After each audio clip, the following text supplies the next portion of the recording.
Welcome to our deep dive into the subtle art of not giving a feck by Mark Manson. Oh, yeah. Now, you've already read this book, Right. so we're not just summarizing it. Yep. Instead, we're digging into those layers beneath the surface, finding those golden nuggets of insight, and seeing how all this connects to your life today. It's fascinating how this book takes the whole self-help genre and flips it on its head. Right. It's like Manson is giving us permission to say, hey, it's okay to not be striving for constant positivity. Yeah. Let's get real about our limitations and focus on what truly matters. Right. It's so refreshing to have a self-help book acknowledge that life isn't always sunshine and rainbows. Yeah.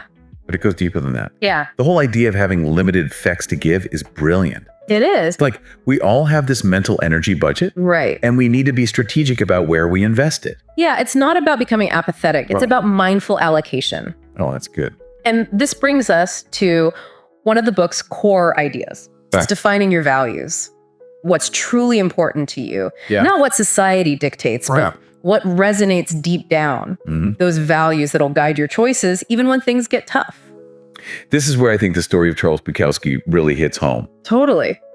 Here's a guy who definitely didn't give a fuck about conforming to expectations. He lived a gritty life, and his writing reflected that. Bukowski's choice was powerful. He essentially said, I'm willing to endure poverty and rejection if it means staying true to my voice. Wow. Think about that for a second. Yeah. He chose the pain of authenticity over the comfort of conformity. That's a stark example of aligning actions with values, even when it's tough. And it paid off for him, right? Yeah. He found success on his own terms. Totally. Which I think speaks to another big theme in the book, facing the inevitable. Yeah. Manson doesn't sugarcoat things. Nope. He flat out says that suffering is part of the human experience. Yeah. We all go through it. But here's the crucial point.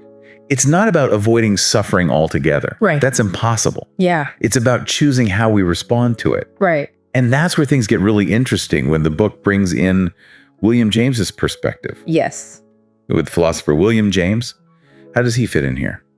Well, James believed that negative experiences, those tough moments we usually try to avoid, can actually be incredibly valuable teachers. Okay. He saw them as opportunities for growth, for building resilience. Okay, so it's like flipping the script, right? Yeah. Instead of seeing our struggles as purely negative, what if we viewed them as chances to learn, to evolve, to become stronger? Exactly. Yeah. And that takes us to another mind-bending concept in the book, the backwards law. Oh yeah, this one. This is where Manson argues that the more we chase happiness directly, the more elusive it becomes. So it's like by constantly striving for happiness, we're actually setting ourselves up for disappointment. Yeah. Because we become hyper aware of when we're not happy. Precisely. And this is where the backwards law gets really practical. Next time you're feeling anxious or down, try this. Instead of fighting it, simply acknowledge it. Say to yourself, yep, I'm feeling anxious right now. Yeah. You might be surprised how that simple acceptance can diffuse the negativity. That's such a simple but powerful idea. Right. It's like by accepting those negative emotions, we're taking away their power over us. Yeah.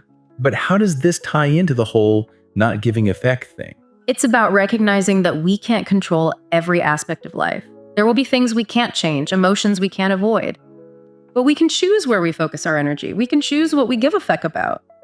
And sometimes that means letting go of the pursuit of constant happiness and accepting the full spectrum of human experience. That makes sense. And it reminds me of that story in the book, The Tale of Two Guys. Oh, yeah. One avoids all negativity, the other embraces life's ups and downs. What's fascinating about that story is the outcome. The guy who embraces both the good and the bad, the one who doesn't shy away from challenges, actually ends up living a more fulfilling life. It's counterintuitive, right? Yeah. You'd think avoiding negativity would lead to more happiness. Good. But maybe it's the struggles, those moments of discomfort that actually make us appreciate the good times even more. Exactly. It's like that old saying, you can't have the rainbow without the rain. It's those moments of adversity that help us grow, that give our lives depth and texture. And that's something to think about. What challenges have you faced in your own life that have ultimately shaped you for the better? Ooh, that's a good one. I'm going to need a moment to ponder that. But before I get lost in introspection, I think it's time to move on to the next part of our deep dive. What do you say? Absolutely. Let's explore how all these ideas can be applied to your everyday life. Welcome back to our deep dive into the subtle art of not giving a feck. Okay. We've covered a lot of ground, but now let's shift gears and get practical. Okay. How can we actually take these ideas from the page and apply them to our lives? Because knowing the theory is great, but it's the application that really makes the difference. Absolutely. I'm all about actionable insights. Yes. So where do we start? The book talks a lot about identifying our values. Right. But that sounds so vague. Huh. How do we actually pinpoint what those core values are for us? It can be tricky. It's not like they hand you a list in kindergarten and say, yeah. here are your values. Good luck with life. Yeah. But Manson suggests a really interesting approach. Yeah. He says to ask yourself, what kind of pain am I willing to endure? Pain. That doesn't sound very self-helpy. Right. It sounds counterintuitive. Yeah. But think about it. An entrepreneur might be willing to endure the pain of long hours, financial uncertainty, Yeah. even potential failure, because they value building their own business. Right. A dedicated athlete embraces the physical pain of training because they value achieving peak performance. Okay. So it's about aligning our actions with our values, even if it means facing challenge, discomfort, Yes. even pain along the way. Sad. Starting to see the connection. It's about recognizing that not all pain is bad. Okay. In fact, the pain we choose, the struggles we willingly take on in pursuit of what matters to us, Right. that can actually lead to a more meaningful and fulfilling life. Okay. It's a subtle but powerful distinction. And this ties back to what we were talking about earlier, right? Yes. About reframing our struggle. Exactly. Instead of seeing them as purely negative experiences, Yeah. what if we viewed them as opportunities for growth, Yeah. even as a necessary part of achieving something truly important to us? Exactly. Instead of constantly trying to avoid discomfort, Yeah. what if we leaned into it a bit? Not seeking out pain, of course, but recognizing that sometimes those challenging moments are what help us grow the most. Okay, so we've got identifying our values and reframing our struggles. Now, what about the backwards law? Yeah. That one still kind of messes with my brain. It does. How do we actually embrace that in a practical sense? It is a bit of a mind bender, isn't it? Because it goes against everything we're often taught about happiness. But remember, Manson argues that the more we fixate on being happy, Yeah.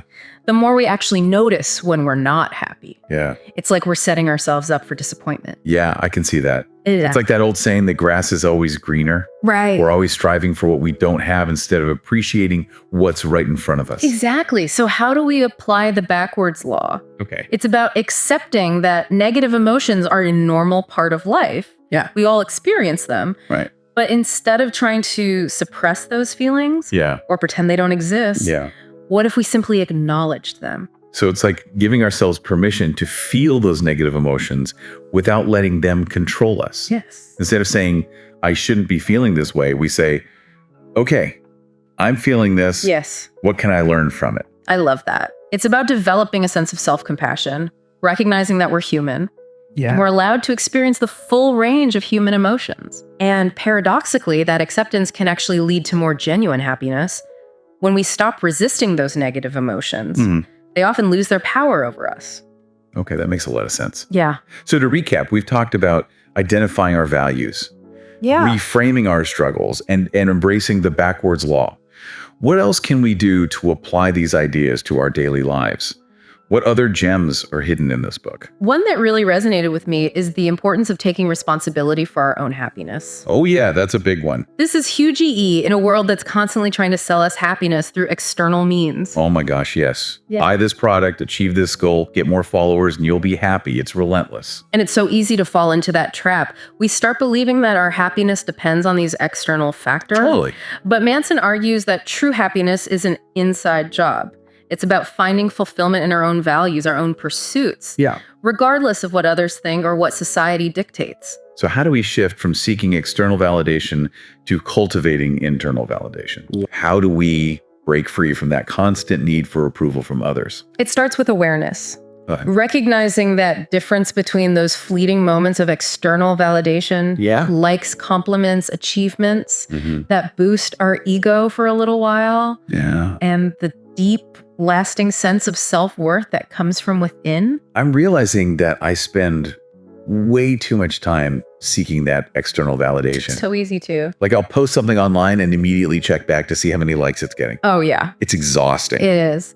And it's ultimately unfulfilling because true happiness, that deep sense of contentment, comes from knowing your worth. Yeah. From aligning your actions with your values, from embracing the messy, imperfect beauty of life. This is seriously mind-blowing stuff. It really is. It's like you're giving me a whole new operating system for my brain. And that's what's so brilliant about this book. It's not just about learning new concepts. It's about shifting your entire perspective. Yeah. And that takes time and effort. Right. But it's so worth it.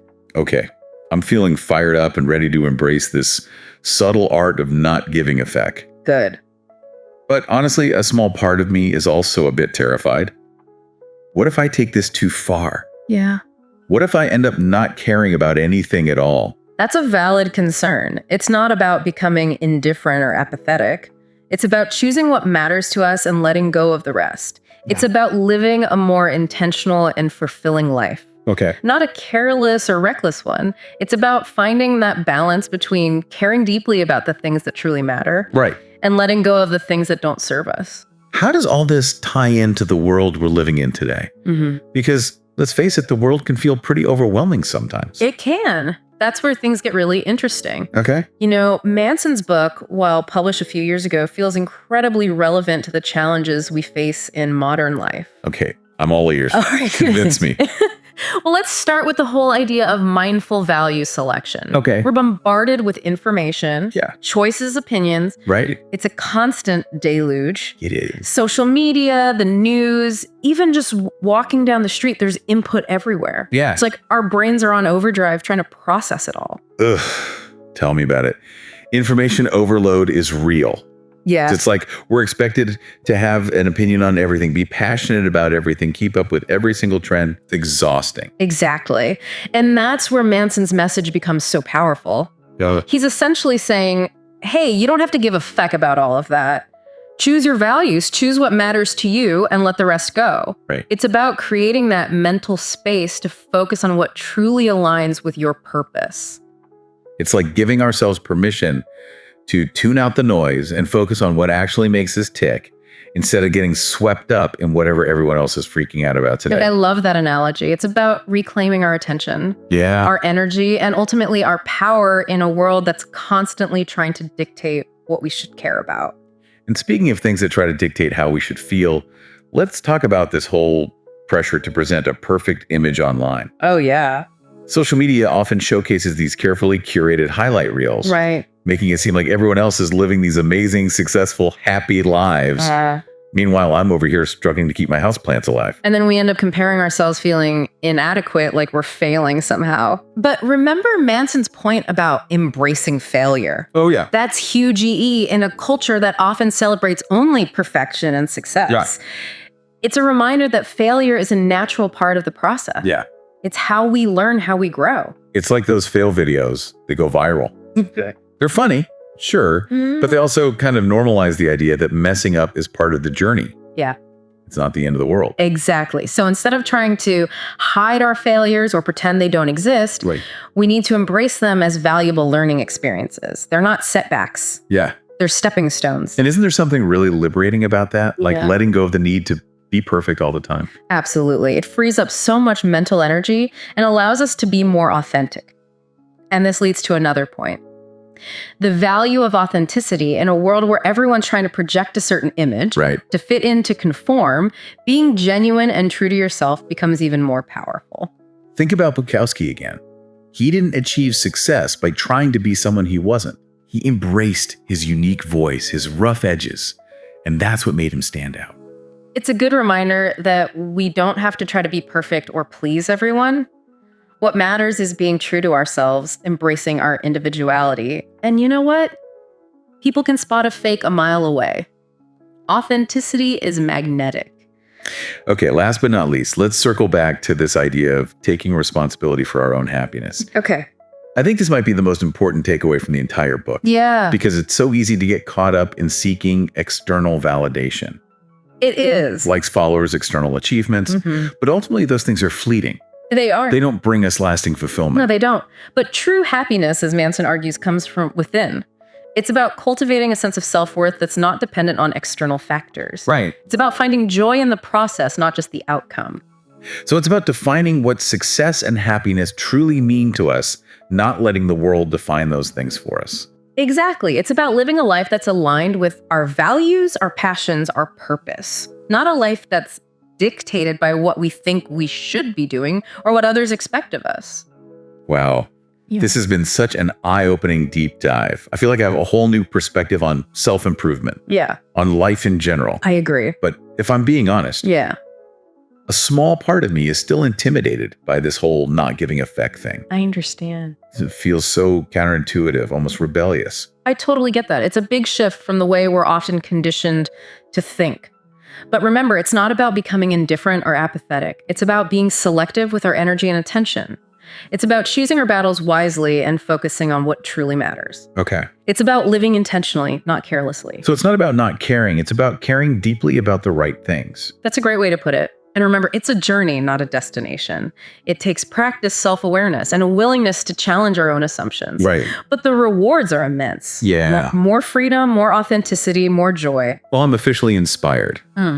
Thank you for guiding me through this deep dive. It's been a truly transformative experience. You're welcome. And I think I finally understand the subtle art of not giving a feck. It's been my absolute pleasure. And remember, this book isn't about being indifferent or apathetic. Okay. It's about choosing what matters to you, letting go of the rest, and living a more intentional, fulfilling, and authentic life. A life that's truly your own.